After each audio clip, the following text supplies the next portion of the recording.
Hi, it's Irene, and this is another books I have read video.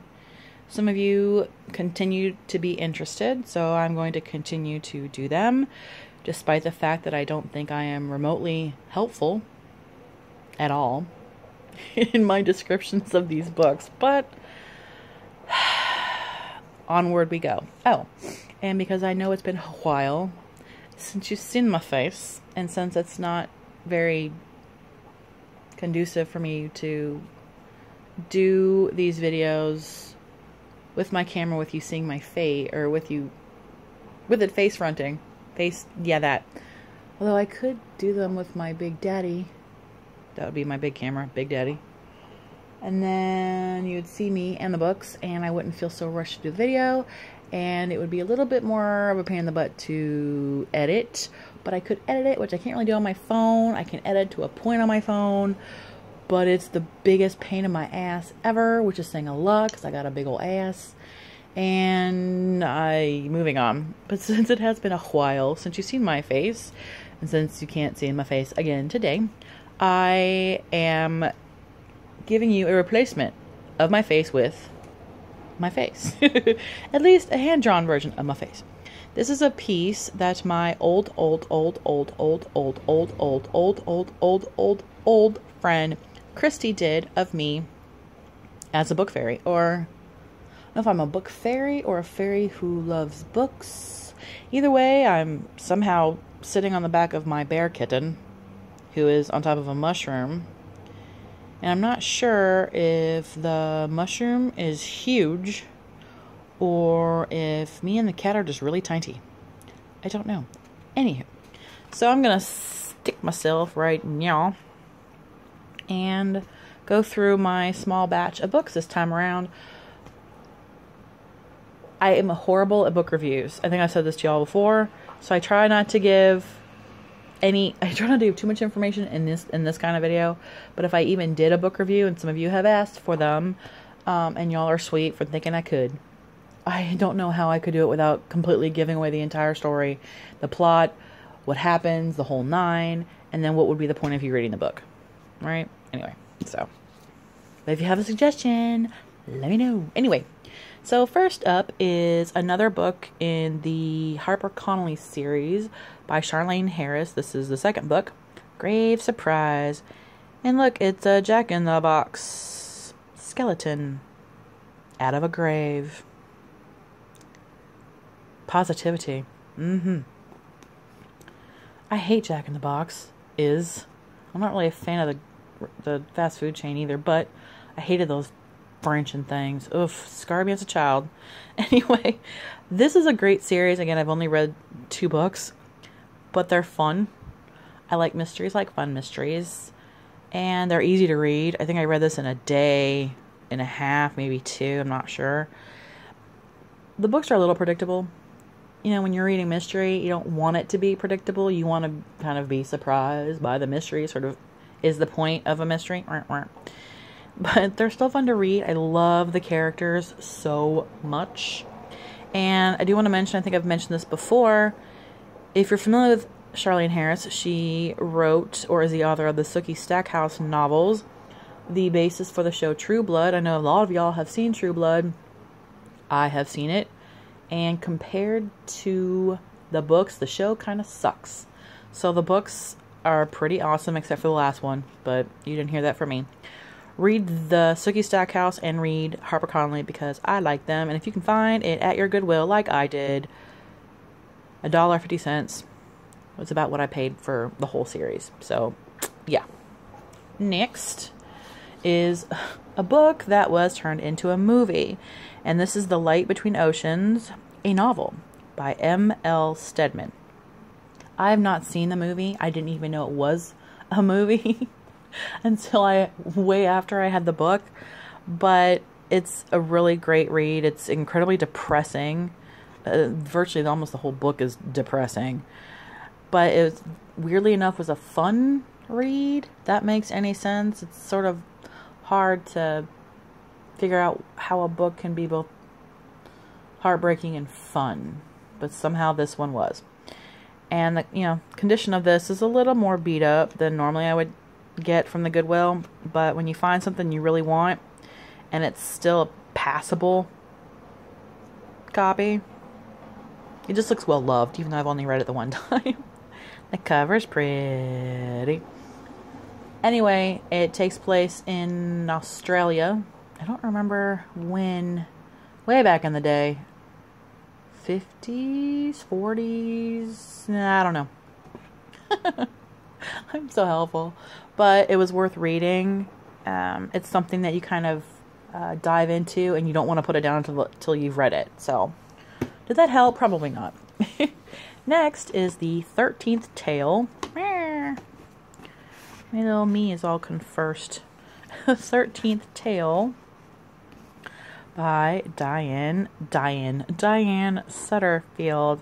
And contrary to the title, this book does not include 13 tales, nor is this the 13th of 12.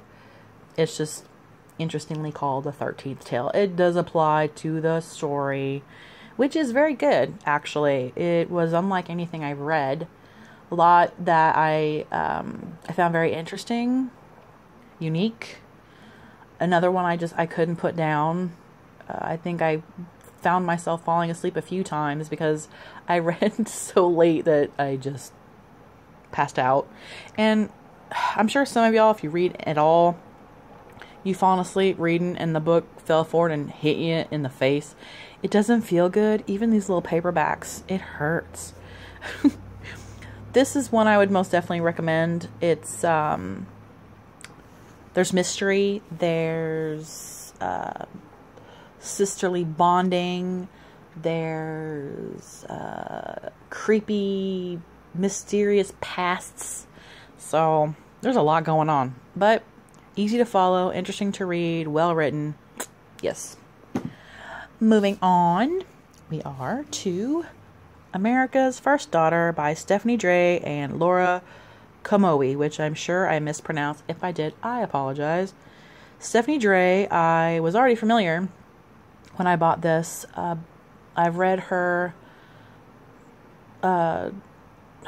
Cleopatra's Daughter, Celine. She's written, I think, 3 books, which I've read the first 2, and they're quite good. So I was familiar with her when I saw this, and also it just sounded so interesting. It is a story of the daughter of Thomas Jefferson, Martha Jefferson, not to be confused with Martha Washington, who was George Washington's wife. But this follows her from her childhood to her years at Monticello reminds me too much, or sounds too much like Jello. I cannot take it seriously. Anywho, I've been to Monticello, actually.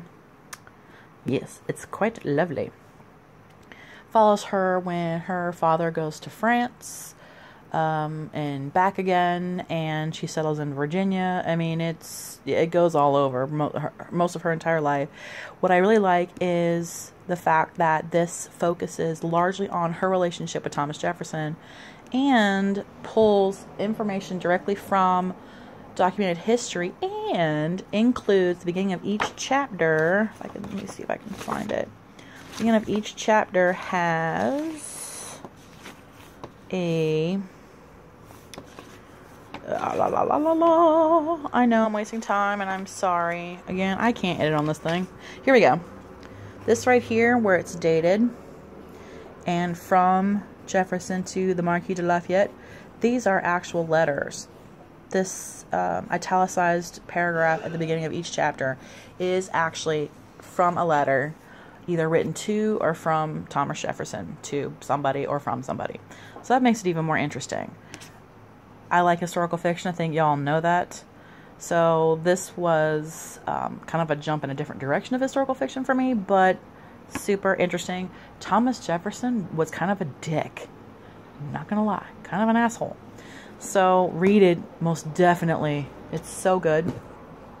Next is Sarah Addison Allen's Lost Lake. I have to say, her novels have some of the most beautiful covers They're all so stunning. And I'm sorry for the noise. There's construction literally on the street directly across from mine. They're basically ripping up the entire street for some reason. I don't know. Anywho, I've read one or two other books of hers, Garden Spells and one other. They're fun. They're really light. They're very light. So good books for the summer, weekend, or something. I have issues with, they're not very consistently good. This one was better than Garden Spells by a long shot. Sorry, it's very distracting. Again, I wish I could edit. I could edit all this crap out for y'all, and then I could edit out me telling you that I would edit all this crap out for y'all, but I can't, so anyway. But what I like about her books is they all center on relationships between family members, or just human relationships. There's always a bit of mystery behind them, something magical. That makes them fun. It's that magic part that makes them fun. But The Lost Lake, this is my favorite of the ones of hers that I've read. And plus they're pretty. Imagine that prettiness on your bookshelf. That's so pretty. Okay. And the best one of the stack was The Burning World by Isaac Marion. And this is the sequel to Warm Bodies. And I have to tell y'all, I think I said this before, Warm Bodies was not even remotely on my radar. The only reason I knew anything about it was because my best friend, Melissa, hi Lissy, swore up and down that the book was amazing, that I should see the movie, which wasn't very good compared to the book. If I liked the movie, then I would like the book so much more. I saw the movie. It was cute. It was just cute. It was fluffy. It was cute. Little zombie action thrown in there. Other than that, it was cute. I read the book. I did not put it down until it was done. I think I finished it in about 4 hours, maybe. Anyway, it's a short book. So I was hooked. And what's also cool, Isaac Marion is from Washington. He listens. Well, he doesn't live in Seattle. I think he lives in a suburb. But anyway, so just a bit of trivia. So there's The Burning World, or there's Warm Bodies. There's a prequel, The New Hunger. And then Burning World is the sequel. Apparently it was going to be, two of them were going to be in one book, but, or I can't even speak correctly. This book was supposed to be twice this thick, but apparently Isaac Marion's publisher said you can't publish a book that thick. No one's going to want to read it. And I'm thinking, is this publisher stupid? I would read it. I don't care. Hello, Gone with the Wind. Read that. Awesome. Really long. Still good. And so it was split into this, and then there's going to be a third book. But anyway, this picks up from where Warm Bodies ends. And if you have seen the movie, but you haven't read the book, don't read this one. Read the first book first, then this. It's worth it. It's so good. It's so good. So good. My bestie and I were supposed to actually go to the book signing. It was the launch party back in February. And because he's from Seattle, they were doing it at a bookstore in Seattle. And of course, the day of, we had one of the worst snowstorms we've had in ages. We weren't able to go. And we were both bummed because you get to go, obviously, meet Isaac Marion. I think he did like a Q&A, read parts of the book.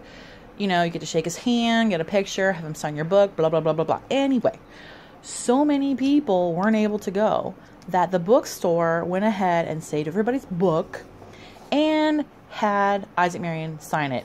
But that's just not all. No, that's not it. That's not even the best part. The best part is not only did he sign it somewhere, look at that, but he even inscribed, personalized all the books for people who weren't able to go to the launch.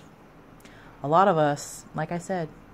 So that is pretty rad. Rad. The signed book thing is really cool. I have a few different I have a few signed books, but the best part are the ones that are inscribed. So anyway, read it. Do it now. All right. Anyway, those are my books. And while I stack these to take them back downstairs, which is essentially why I wanted to do this, I am going to be posting another video in the next day or two. I know, you don't believe me, and I understand. Of new books I've bought because I need to go put them downstairs because I went to IKEA and bought a new bookcase and it's desperately in need of being filled. That did not come out right. Anyway, this video is too long. I babbled too much. I know I'm boring. But, ooh, cute construction worker is cute. All right, I'm done. Enjoy my ramblings, and I love you. And if you can recommend a book for me, that would be amazing. I'm always looking for new books, new authors, new series. Tell me what you're reading. Maybe I'll look into it. And if I do, maybe I don't know. It's so lame to say maybe I'll give you a shout out because like my shout outs even mean a thing anymore. Assuming they ever did. But if I do, I will let you know that I did and that I like it. How'd that be? All right. I love you. Okay, bye.